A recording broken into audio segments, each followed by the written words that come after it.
Hello guys, आप सभी का एक बार फिर से स्वागत है आपके अपने चैनल गुरु ज्ञान अड्डा ऑनलाइन स्टडी पॉइंट पर, जिस पर हम रोजाना के करंट अफेयर के मोस्ट इम्पोर्टेंट क्वेश्चनों की चर्चा करते हैं।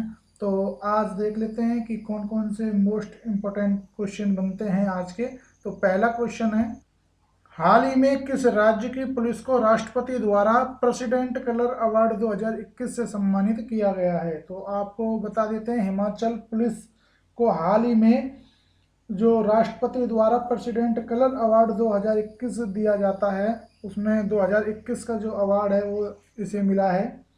हिमाचल प्रदेश देश का 8वां राज्य है जहां की पुलिस को यह सम्मान प्राप्त हुआ है। इसी के साथ ही आपको बता देते हैं कि प्रेसिडेंट कलर एक विशेष उपलब्धि है जो दर्शाती है कि राज्य पुलिस मानवता की सेवा के साथ साथ जो प्रदर्शन है, व्यावसायिकता है या अखंडता है, मानवाधिकार है, संरक्षण है मानवाधिकार के, और अन्य कारकों में उच्च रैंक रखती है। तो ये उस प्रदेश की पुलिस के बारे में दर्शाती है। इसी के साथ हिमाचल प्रदेश की बात हो रही है तो स्टैटिक जी के देख लेते हैं यहाँ का। हिमाचल प्रदेश के शिमला राजधानी है। इसी के साथ ही धर्मशाला भी यहाँ की विंटर राजधानी बनती है। इसी के साथ जो यहाँ वर्तमान में सीएम है जयराम ठाकुर हैं, गवर्नर है राजेंद्र विश्वनाथ अलंकर, मुख्य न्यायाधीश मोहम्मद रफीक हैं। लोकसभा की 4 सीट हैं, राज्यसभा की 3 सीटें हैं और विधानसभा की 68 सीटें हैं। इसी के साथ हिमाचल प्रदेश की प्रमुख झीलें हैं जो कि हमारे एग्जाम्स का पार्ट बनती हैं। स्टैटिक जीके से ये क्वेश्चन बनते हैं। तो देख लिए, सूरजताल झील, नाको झील, रेणुका झील, चंद्रताल झील, खजरिया झील, मच्छी जाल झील और भृंगू झील, ये आपकी हिमाचल प्रदेश से प्रमुख झीलें हैं। ऐसे ही हिमाचल प्रदेश से प्रमुख दर्रे हैं रोहतांग दर्रा, सिपकिला दर्रा और बाड़ा लाचा दर्रा। ये तीनों बहुत इंपॉर्टेंट है और आप देखेंगे कि काफ़ी बार स्टैटिक जीके से ये क्वेश्चन निकल के जरूर पूछे जाते हैं। हिमाचल जो प्रदेश है इसका राज्य प्रतीक देखिए आप, जो राज्य के पशु है वो हिम तेंदुआ है, और हिम तेंदुआ को जो अभी नया केंद्र शासित प्रदेश बना है लद्दाख, उसने भी अपना इसे राजकीय पशु माना है। राज्य के पक्षी जुजुराना है। राज्य वृक्ष जो हिमाचल प्रदेश का है वो देवदार है। इसी के साथ ही हिमाचल जो है वो किन राज्यों से अपनी सीमाएं साझा करता है? तो ऐसे 4 राज्य हैं जिनसे ये अपनी सीमाएं साझा करता है, पंजाब, हरियाणा, उत्तराखंड और उत्तर प्रदेश। हिमाचल प्रदेश के चलते चलते प्रमुख लोक नृत्य देख लेते हैं, जैसे कि छपेली नृत्य जो है ये आपका हिमाचल प्रदेश का है। टंडा नाव नृत्य ये आपका हिमाचल प्रदेश से है। तो प्रमुख नृत्य हैं, इन्हें इम्पोर्टेंट रखें। फालतू की चीज़ें हमें नहीं पढ़नी, जो इम्पोर्टेंट क्वेश्चंस हैं उन पे ही हम चर्चा करेंगे। देखिए, पुलिस स्टेशनों की बात हो रही है तो यहाँ पे एक करंट का ये क्वेश्चन भी आपको याद रखना है कि हाल ही में जो गृह मंत्रालय है, केंद्रीय गृह मंत्रालय, उसने पुलिस स्टेशनों की 2021 की जो सबसे पुलिस स्टेशन है उनकी एक सूची जारी करी थी, जिसमें पहला नंबर दिल्ली का सदर बाजार जो पुलिस स्टेशन है वो टॉप रहा था। सेकंड नंबर पर उड़ीसा का एक गंगापुर नाम से पुलिस स्टेशन था, वो टॉप सेकंड रहा था, और थर्ड पर रहा था आपका हरियाणा का भट्टूकला थाना। ऐसे ही अभी आपका हाल ही में इंडियन पुलिस फाउंडेशन का जो स्मार्ट पुलिसिंग इंडेक्स 2021 आया था, उसमें टॉप पर था आपका आंध्र प्रदेश, जबकि बिहार सबसे उसमें निचले स्तर पर आया था। वर्तमान समय में या हाल ही में चर्चा में रहा हिमाचल प्रदेश क्यों रहा, तो उसके बारे में बात कर लेते हैं कि शिमला में स्थित जो आपका प्रसिद्ध पर्यटन स्थल है कुफरी, वो देश का पहला स्की पार्क बनेगा। इसी के साथ देश की पहली बार हिंग की खेती आपकी लाहौल घाटी क्षेत्र में हुई थी, जो कि हिमाचल में है। नई शिक्षा नीति लागू करने वाला देश का पहला राज्य बना था आपका हिमाचल। देश का पहला स्काई साइकिलिंग पार्क बना था मनाली हिमाचल प्रदेश में। देश का पहला राज्य बना जिसने 100% घरों में एलपीजी गैस कनेक्शन दिए। इसी के साथ ई कैबिनेट लागू करने वाला देश का पहला राज्य बना हिमाचल प्रदेश। ये तो आपको हिंद की मैंने बताई दी है। एक काजा जो हिमाचल प्रदेश में जगह है, वहां पर सबसे ऊंचा इलेक्ट्रिक व्हीकल चार्जिंग स्टेशन बनाया गया है हिमाचल प्रदेश में। किन्नौर जिला हिमाचल प्रदेश का है। यहाँ पर कोविड-19 की 100% दोनों डोजें या टीके लगाने वाला भारत का पहला जिला बना था आपका कन्नौज। दालचीनी की संगठित खेती करने वाला भारत का पहला राज्य बना है। और कुल्लू में पहली बार मोंग फ्रूट की खेती की गई है। तो ये इंपॉर्टेंट क्वेश्चन है। इसके अलावा कुछ नेशनल पार्क आपके पार्ट बनते हैं, वो देख लेते हैं कौन कौन से नेशनल पार्क आते हैं आपके। ग्रेट हिमालयन नेशनल पार्क ये आपका हिमाचल प्रदेश में है। विन वैली नेशनल पार्क ये आपका हिमाचल प्रदेश में है। इंदिरा इंदिरा किला नेशनल पार्क और Kheerganga national park, symbol 12 national park ये आपके सब हिमाचल प्रदेश में ही स्थित हैं। देखिए अगला क्वेश्चन है कि हाल ही में भारत और कौन सा देश 6 दिसंबर को मैत्री दिवस के रूप में मनाएंगे। तो ये आपका बांग्लादेश और भारत मिलकर 6 दिसंबर को मैत्री दिवस के रूप में मनाया गया है। तो आपको बता देते हैं, इसको मनाने का निर्णय मार्च 2021 में जो प्रधानमंत्री बांग्लादेश के दौरे पर गए थे, उस समय ही दोनों देशों के जो प्रधानमंत्री हैं यानी कि बांग्लादेश की शेख हसीना और भारत के मोदी जी, उन्होंने मिलकर ये घोषणा कर दी थी। इसको मनाने का निर्णय कर लिया था। अच्छा, 6 दिसंबर 1971 को ही क्यों मनाया गया? इसका रीजन है 6 दिसंबर 1971 को भारत ने बांग्लादेश को एक अलग देश के रूप में मान्यता दे दी थी। बांग्लादेश आज़ाद कब हुआ और इसकी आज़ादी जो पर्व है वो कब मनाया जाता है? तो 26 मार्च 1971 को मनाया जाता है। इसी के साथ मित्रों ये क्वेश्चन आपको थोड़ा इम्पोर्टेंसी गहराई से देखना पड़ेगा, क्योंकि इसमें पूछा है मैत्री दिवस, और हम एक मैत्री एक्सरसाइज भी करते हैं थाईलैंड के साथ में। तो अगर आपने इस क्वेश्चन को ढंग से नहीं पढ़ा तो आपका ये क्वेश्चन गलत हो सकता है, क्योंकि मैत्री दिवस हमने बनाया है बांग्लादेश के साथ। बांग्लादेश की बात कर लेते हैं। राजधानी इसकी ढाका है। टका यहाँ की मुद्रा है और प्रधानमंत्री हैं यहाँ की शेख हसीना। बांग्लादेश के जो राष्ट्रपिता हैं, जैसे कि भारत के राष्ट्रपिता महात्मा गांधी हैं, इसी तरह से बांग्लादेश के राष्ट्रपिता किसको कहा जाता है? तो शेख मुजीबुर रहमान को बांग्लादेश का राष्ट्रपिता माना जाता है या कहा जाता है, जो कि शेख हसीना के पिताजी हैं। वर्तमान प्रधानमंत्री शेख हसीना इनके पिताजी हैं। कुछ इंपॉर्टेंट युद्ध अभ्यास देख लेते हैं बांग्लादेश और भारत कौन कौन से करते हैं। तो देखिए, मैत्री युद्ध अभ्यास तो ये आपको मैंने बता ही दिया था अभी, थाईलैंड और भारत के बीच होता है। भारत और बांग्लादेश के बीच में संप्रीति एक्सरसाइज होती है, मैनामती एक्सरसाइज होती है, और इसी के साथ बोंगो सागर एक्सरसाइज भी होती है। अच्छा गाइज, एक चीज याद रखना, भारत और बांग्लादेश के अलावा दुनिया भर के 18 देश भी मैत्री दिवस के रूप में इस दिन को मना रहे हैं। इनमें कौन कौन से 18 देश हैं वो आपको मैं बता देता हूँ। अमेरिका, ब्रिटेन, बेल्जियम, कनाडा, मिस्र, इंडोनेशिया, थाईलैंड, यूएई, रूस, Qatar, Singapore, Australia, France, Japan, Malaysia, Saudi Arabia, दक्षिण अफ्रीका और स्विट्जरलैंड, ये सभी इसको मैत्री दिवस के रूप में मना रहे हैं। गाइज, अगला क्वेश्चन है कि हाल ही में 40वें भारतीय अंतर्राष्ट्रीय व्यापार मेले में किस राज्य के पवेलियन ने स्वर्ण पदक जीता है? तो ये जीता है आपका बिहार ने। तो बिहार राज्य ने 40वें भारतीय अंतर्राष्ट्रीय व्यापार मेले में पवेलियन, जो बिहार राज्य का पवेलियन था, उसने स्वर्ण पदक जीत लिया है।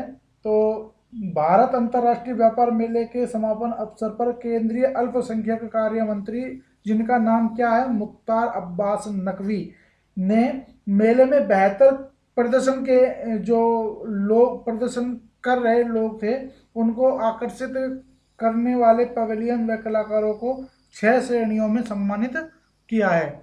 यानी कि जो मेले में जो लोग आ रहे थे और मेले में जो लोग आ रहे थे उनका एडवर्टाइजमेंट जो किया जा रहा था, उसमें जो कलाकार थे उनको 6 श्रेणियों में बांटकर उनको अलग अलग श्रेणियों में ये पुरस्कार दिया गया है पवेलियंस का। बिहार ने 24 राज्यों की प्रदर्शनी के बीच में पवेलियंस का स्वर्ण पदक जीता है, ये भी आपको याद रखना है। इसी के साथ अन्य प्रमुख जो पुरस्कार विजेता रहे हैं वो कौन कौन रहे हैं। तो देखिए, पार्टनर स्टेट का जो स्वर्ण पदक जीता है वो भी बिहार ने ही जीता है। ठीक है। फोकस राज्य का स्वर्ण पदक उत्तर प्रदेश और झारखंड ने जीता है, ये आप याद रखेंगे। देखिए, ये जो मेला आयोजन किया गया था, इसकी अब इस बार का जो इसका फोकस यानी कि थीम रखी गई थी, वो रखी गई थी वोकल फॉर लोकल के विचारों को बढ़ावा देने के विषय पर। इसी के साथ ही इस बार का जो इसका जो उद्घाटन करता थे, वो इस उद्घाटन करता थे पीयूष गोयल, केंद्रीय मंत्री हैं।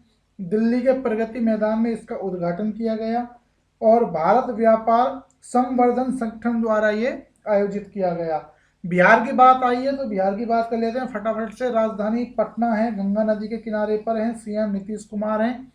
इसी के साथ राज्यपाल आपके फागू चौहान हैं और यहाँ संजय करोल मुख्य न्यायाधीश हैं। बिहार दिवस 22 मार्च को मनाया जाता है और विश्व वाटर दिवस यानी कि विश्व जल दिवस भी आपका 22 मार्च को ही होता है, तो दोनों को कनेक्ट करके याद रखिएगा। बिहार ने HIT हिट नाम से, हिट यानी कि होम आइसोलेशन ट्रैकिंग, एक ऐप लॉन्च किया था कोविड जब चल रहा था उस समय। संपत्ति स्वामित्व योजना बिहार ने चालू की थी। ई लाइब्रेरी लॉन्च करने वाला देश का पहला राज्य बना आपका बिहार। 2 हरित कुशल शहर वाला राज्य बना आपका बिहार। 2 हरित कुशल शहर कौन कौन से हैं? राजगीर और बोधगया। राजगीर से आपको तुरंत याद आ जाना चाहिए कि देश का पहला ग्लास ब्रिज राजगीर नालंदा जिले के अंदर ही बना है, यानी कि शीशे का पुल जो देश का बना है पहला, वो राजगीर में बना है। इथेनॉल संवर्धन नीति लागू करने वाला देश का पहला राज्य आपका बिहार ही बना था। भागलपुर बिहार में देश का पहला कछुआ पुनर्वास केंद्र बनेगा। गाइस याद रखना, ये सब इंपॉर्टेंट क्वेश्चन है। और मधुबनी पेंटिंग, ये मत भूलना, ये बिहार की ही फेमस पेंटिंग है मधुबनी चित्रकला। भारत का एकमात्र डॉल्फिन वाइल्ड लाइफ सेंचुरी, ये आपकी Vikramshila dolphin wild life sanctuary है जो पटना में स्थित है, याद रखना। वाल्मीकि नेशनल पार्क जो कि एक टाइगर रिजर्व भी है, ये आपका बिहार में स्थित है। इसी के साथ राजगीर वाइल्ड लाइफ सेंचुरी और कैमर वाइल्ड लाइफ सेंचुरी, ये आपकी बिहार से ही बनती हैं। तो देखिए, अगला क्वेश्चन है, हाल ही में किसे BWF यानी कि बैडमिंटन वर्ल्ड फेडरेशन पुरुष प्लेयर ऑफ द ईयर चुना गया है? तो विक्टर एक्सेलेसन्स को चुना। ये डेनमार्क के खिलाड़ी हैं और इन्होंने बैडमिंटन मतलब इन्हें ही जो बैडमिंटन आपका वर्ल्ड फेडरेशन है, उन्होंने 2021 के लिए पुरुष श्रेणी का प्ले ऑफ द ईयर चुना है। ये तो हो गई पुरुष श्रेणी की। महिला वर्ग में या महिला जो श्रेणी है उसमें किसे चुना गया है? तो ताइलू लिंग जो कि एक ताइवान की बैडमिंटन खिलाड़ी है, उनको चुना गया है। जबकि पुरुष पैरा बैडमिंटन जो आपके खिलाड़ी हैं उस वर्ग में चुना गया है क्यू जिमोंगो, जो चाइना की हैं, इसी के साथ में चाइना के हैं। और महिला में महिला पैरा बैडमिंटन खिलाड़ी लीनी रात्रि ऑक्टेला जो इंडोनेशिया की है, उनको चुना गया है। इसी के साथ बैडमिंटन की बात हो रही है तो कुछ चर्चित पॉइंट बता देता हूं। सबसे पहले जो आपका बैडमिंटन वर्ल्ड फेडरेशन है, इसका जो हेडक्वार्टर कोलालमपुर मलेशिया की राजधानी में है, 1934 में स्टैब्लिश हुआ। वर्तमान अध्यक्ष में बॉल एरिक लॉर्सन जो डेनमार्क के हैं, वो इसके अध्यक्ष हैं और 194 देश वर्तमान में इसके सदस्य हैं। कुछ चर्चित बैडमिंटन जो खिलाड़ी हैं या पुरस्कार हैं उनकी बात कर लेते हैं जो हाल ही में चर्चा में रहे हैं। इंडोनेशिया मास्टर बैडमिंटन टूर्नामेंट 2021 पुरुष एकल खिताब कैंटो मोमोटा ने, जो जापान के हैं, उन्होंने जीता था। जबकि महिला खिताब एकल, ये आपकी एसके यंग जो कि साउथ कोरिया की हैं, उन्होंने जीता था। इसी के साथ गाइज प्रकाश पादुकोण का नाम ध्यान रखना, भारत के खिलाड़ी हैं, पूर्व बैडमिंटन भारतीय खिलाड़ी हैं और हाल ही में BWF ने इन्हें लाइफ टाइम अचीवमेंट अवार्ड देने की घोषणा की थी। इसी के साथ PV सिंधु का नाम याद रखना गाइज, भारत में जो महिला बैडमिंटन खिलाड़ी हैं, शटलर खिलाड़ी हैं ये। और टोक्यो ओलंपिक 2020 में, यानी कि अभी हाल ही में इन्होंने महिला एकल वर्ग में कांस्य पदक यानी कि ब्रॉन्ज मेडल जीता था। कौन से? टोक्यो ओलंपिक में, ध्यान रखना। और 2016 जो रियो ओलंपिक हुआ था उसमें इन्होंने रजत पदक जीता था। तो ये इंपॉर्टेंट क्वेश्चन और फैक्ट है, थोड़ा ध्यान रखना। अगला क्वेश्चन है, हाल ही में किस व्यक्ति ने 2017 से 19 के लिए 7वां डॉक्टर स्वामीनाथन पुरस्कार जीता है? वी प्रवीण राव ने जीता है। तो आपको बता देते हैं, ये तेलंगाना राज्य के कृषि विश्वविद्यालय के वाइस चांसलर हैं और इन्होंने ही वर्ष 2017, 18 और 19 यानी कि ये 2 वर्षों के बीच में दिया जाता है। तो 17 से 19 के लिए जो 7वां डॉक्टर स्वामीनाथन पुरस्कार जीता है वो इन्होंने ही जीता है। यह पुरस्कार साल में, हर साल नहीं, साल प्रति 2 साल में दिया जाता है, ऐसे करके याद रखेंगे। डॉक्टर एम एस स्वामीनाथन कौन है? तो आप अच्छे तरीके से जानते हैं, भारत की हरित क्रांति के जनक माने जाते हैं। अगर मैं आपको पूछ लूँ कि विश्व में हरित क्रांति के जनक कौन माने जाते हैं, तो नॉर्मन बॉकलॉग माने जाते हैं। इसी के साथ ही अन्य प्रमुख जो चर्चित पुरस्कार है अभी हाल ही के, उनकी बात कर लेते हैं। जैसे कि वर्ल्ड फूड पुरस्कार 2021, वो किसने जीता था? शकुंतला थिलस्टेड ने जीता था। विश्व खाद्य दिवस कब आता है? 16 अक्टूबर को। एक आपका आता है विश्व खाद्य सुरक्षा दिवस। तो गाइज कमेंट करके जरूर बताना। देखिए अभी मैंने आपको पूछा था वर्ल्ड फूड पुरस्कार 2021, तो इसके साथ ही इसको अटैच करके भी याद रखना कि वर्ल्ड फूड प्रोग्राम ने 2020 का शांति नोबेल पुरस्कार भी जीता था। गाइज शरद कुमार लिम्बांडे ये हैं 23वां सरस्वती सम्मान विजेता, और इनका जो उपन्यास था सनातन था, जिसके लिए इन्हें 30वां सरस्वती सम्मान मिला। इसके साथ शरद पगारे, इनका नाम याद रखना, 30वां व्यास सम्मान मिला था इन्हें 2021 में। और पाटलिपुत्र की सम्राज्ञी, इस उपन्यास के लिए इन्हें ये दिया गया था। अगला क्वेश्चन है कि हाल ही में प्रकाशित the Ambuja story how a group of ordinary man created an extraordinary company किसकी आत्मकथा है? तो नरोत्तम शेख सरिया की ये आत्मकथा है। थोड़ी इंपॉर्टेंट किताब रहेगी, लंबा भी नाम है, याद करने में दिक्कत आ सकती है, तो इसे थोड़ा अच्छी तरह से गौर से तैयार करें। नरोत्तम शेख सरिया की पुस्तक है the Ambuja story how a group of ordinary man created an extraordinary company. अगला क्वेश्चन है, हाल ही में किसने new India foundation NIF book prize 2021 जीता है? तो ये आपने दीनयार पटेल जी ने जीता है। तो हाल ही में दीनयार पटेल द्वारा लिखित वह हार्वर्ड यूनिवर्सिटी प्रेस द्वारा प्रकाशित Naoroji pioneer of Indian nationalism शीर्षक वाली जो जीवनी का जो चौथा संस्करण है वो Kamala Devi Chattopadhyay New India Foundation Book prize 2021 के लिए विजेता बने हैं। तो इसका न्यू इंडिया फाउंडेशन का पूरा नाम है Kamala Devi Chattopadhyay New India Foundation Book prize 2021। इसका ये बुक प्राइज अवार्ड था, बुक प्राइज था।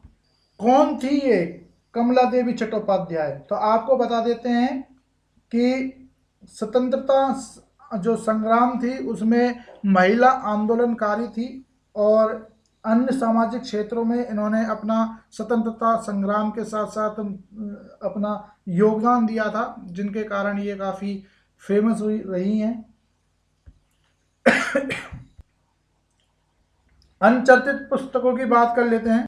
एट नाइट ऑल ब्रैडिस ब्लेक, ये पुस्तक आई थी अभी, लेखक थे डेविड डायोप, फ्रांसीसी लेखक हैं। 2021 का इंटरनेशनल बुकर प्राइज इन्हें इस बुक के लिए मिला था। हाल ही में किस अफ्रीकी देश ने 2030 तक बाल विवाह समाप्त करने का लक्ष्य रखा है? तो दक्षिणी सूडान इसका सही आंसर होगा। और ध्यान रखना गाइज कि हाल ही में दक्षिणी सूडान ने, जो अफ्रीकी देश है, उसने 2030 तक बाल विवाह पूर्ण तरीके से समाप्त करने का लक्ष्य अपने देश में रखा है। वहाँ की गवर्नमेंट के द्वारा ये लक्ष्य रखा गया है। दक्षिणी सूडान दुनिया के 40 देशों में से एक ऐसा देश है जहां बाल विवाह की दर सबसे ज़्यादा है। ठीक है गाइज, इसी के साथ इसी क्वेश्चन से संबंधित 2010 के एक निजी सर्वे आया था, उसके अनुसार आपको बता देते हैं लगभग इस देश की 7% लड़कियों की शादी 15 वर्ष से पहले और 40% लड़कियों की शादी 18 वर्ष से पहले कर दी जाती है। ठीक है, इसी के साथ गाइस दक्षिणी सूडान की बात हो रही है तो जूमा यहाँ की राजधानी है, मुद्रा है दक्षिणी सूडानी पाउंड। इसी के साथ अभी हाल ही में चर्चित वैश्विक लक्ष्यों के बारे में बात करते हैं। आपको बता देता हूं कि भारत ने COP 26 सम्मेलन हुआ था जिसके अंदर अपने 2 लक्ष्य रखे थे। क्या लक्ष्य थे कि वर्ष 2070 तक नेट जीरो कार्बन उत्सर्जन वाला देश बन जाएगा और 2023 तक हमारी रेन्यूएबल एनर्जी का निर्माण का लक्ष्य 500 गीगावाट रखा था।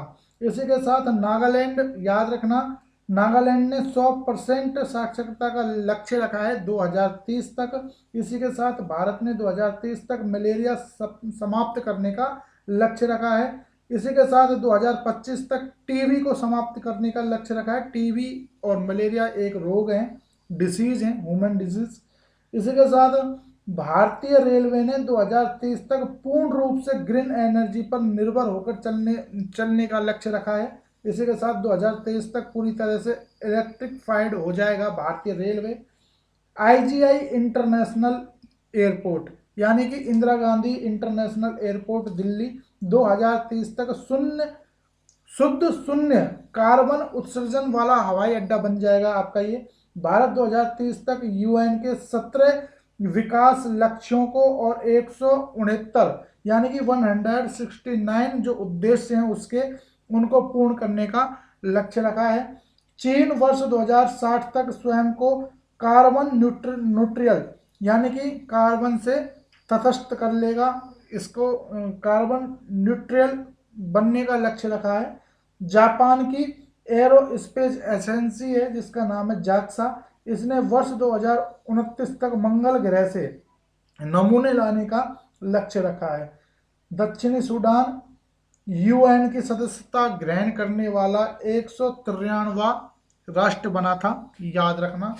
अगला क्वेश्चन, हाल ही में किसे असम राज्य के सर्वोच्च नागरिक सम्मान से सम्मानित किया गया है? तो ये हमारे भारत के प्रमुख बिजनेसमैन रतन टाटा जी हैं जिनको हाल ही में असम सरकार के सर्वोच्च नागरिक सम्मान जिसका नाम है असम वैभव से सम्मानित किया है और यह सम्मान इन्हें राज्य में कैंसर की देखभाल में उत्कृष्ट योगदान हेतु दिया गया है। इसी के साथ आपको बता देते हैं कि जो असम सरकार के 3 सर्वोच्च नागरिक सम्मान हैं उनमें पहला है आपका असोम सौरव असोम, दूसरा असोम गौरव और तीसरा असोम वैभव। तो इन्हें जो असम राज्य का सर्वोच्च नागरिक सम्मान है 3 नंबर का असोम वैभव वो इन्हें दिया गया है। इसी के साथ गाइज असम सरकार व जो टाटा ट्रस्ट है वो राज्य में 19 कैंसर देखभाल इकाइयों को स्थापित करने के लिए आपस में सहयोग कर रहे हैं, साझा सहयोग कर रहे हैं। असम की बात हो रही है, दिसपुर यहाँ की राजधानी है। अधिकतर मैंने देखा है कि जो स्टूडेंट्स होते हैं पढ़ने वाले वो इसमें एकदम कंफ्यूज हो जाए, गुवाहाटी यहाँ की राजधानी करके आते हैं। तो गाइज याद रखना राजधानी दिसपुर है जो कि असम का सबसे बड़ा जो शहर है गुवाहाटी उसके टच में है, लेकिन गुवाहाटी यहाँ की राजधानी नहीं बनती, दिसपुर यहाँ की राजधानी बनती है। CM है वर्तमान में हिमंता बिस्वा शर्मा जी और जगदीश मुखी यहाँ के राज्यपाल हैं जबकि सुधांशु धुलई यहाँ मुख्य न्यायाधीश हैं। राज्यसभा की 7 सीटें हैं, लोकसभा की 14 हैं, विधानसभा की 126 हैं और वर्तमान में जो कुल जिले हैं वो 34 यानी कि 34 हैं। रतन टाटा जी की भी बात कर लेते हैं चलते चलते। तो जो रतन नवल टाटा इनका पूरा नाम है और इनके पिता का नाम था नवल टाटा। टाटा सन्स व टाटा ग्रुप के ये चेयरमैन रहे थे 1991 से 2012 तक और 2016 और 17 में। इसके अलावा कुछ अभी हाल ही की प्रमुख चर्चित पुस्तकें देख लेते हैं, पुरस्कार देख लेते हैं। सुमन चक्रवर्ती को मिला 30वां JD बिरला पुरस्कार 2021। कीर्ति करंत को मिला वाइल्ड इनोवर पुरस्कार 2021। इसी के साथ पहली भारतीय महिला भी बनी थी ये। डॉक्टर नागेश्वर रेड्डी रैडोल्फ V सिंडलर पुरस्कार 2021 इन्हें मिला और भारत के पहले भारतीय बने थे ये। और ये कौन है तो मैं बता देता हूँ, नागेश्वर रेड्डी हैं। ये एक प्रसिद्ध गैस्ट्रो एंटोलॉजिस्ट हैं जिन्हें पद्म भूषण पुरस्कार भी मिल चुका है। रेणु गुप्ता, महिला सशक्तिकरण के लिए ब्लैक स्वान पुरस्कार 2021 मिला था। अगला क्वेश्चन है, हाल ही में एशियाई युवा पैरा गेम्स 2021 का आयोजन कहाँ संपन्न हुआ? तो ये मनामा बहरीन की राजधानी में संपन्न हुआ था। तो आपको बता देते हैं कि हाल ही में बहरीन की राजधानी मनामा में एशियाई युवा पैरा गेम्स 2021 का आयोजन हुआ है और ये चौथा संस्करण इसका शुरू हुआ है। गाइज आपको बता देते हैं, इसमें भारत की ओर से अनन्या बंसल ने शॉट पुट में रजत पदक जीतकर भारत को पहला पदक दिलाया है। यहाँ के वर्तमान में राजा हैं नरेन अब्दुल बिन हमास, और इसी के साथ प्रधानमंत्री हैं अल बकर बिन सुलेमान, और जो शाही राजकुमार हैं यानी कि प्रिंस क्राउन है सुलेमान बख्श आमाद। थोड़े जो हाल ही में चर्चित खेल रहे हैं उनकी बात कर लेते हैं। जैसे कि 5वें एशियाई युवा पैरा जो खेल हैं वो आपके 2025 में ताशकंद उज्बेकिस्तान की राजधानी में होंगे। आईसीसी पुरुष T20 विश्व कप 2022 आपका ऑस्ट्रेलिया के अंदर होगा। खेलो इंडिया यूनिवर्सिटी गेम 2022 का जो सेकंड संस्करण है वो आपका कर्नाटक में होगा, जबकि खेलो इंडिया यूथ गेम्स आपके हरियाणा पंचकुला में होंगे 2022 में। 2021 में होने थे लेकिन कोविड की वजह से ये नहीं हो पाए। विश्व बैडमिंटन चैंपियनशिप 2026 भारत में होगी। अंडर 17 जो महिला फुटबॉल विश्व कप 2022 है वो आपका भारत में ही होगा। तो इन्हीं सब क्वेश्चनों को आप रिलेट करते हुए ढंग से अपनी तैयारी करें और सभी क्वेश्चनों को देखें। और अगर आपको हमारी वीडियो अच्छी लगती है तो प्लीज़ लाइक करें, अपने दोस्तों में अधिक से अधिक शेयर करें, और यदि आप हमारे चैनल पर नए हैं तो प्लीज़ हमें सब्सक्राइब कर लें रोज़ ऐसी ही डेली करंट अफेयर की क्लास के लिए। धन्यवाद।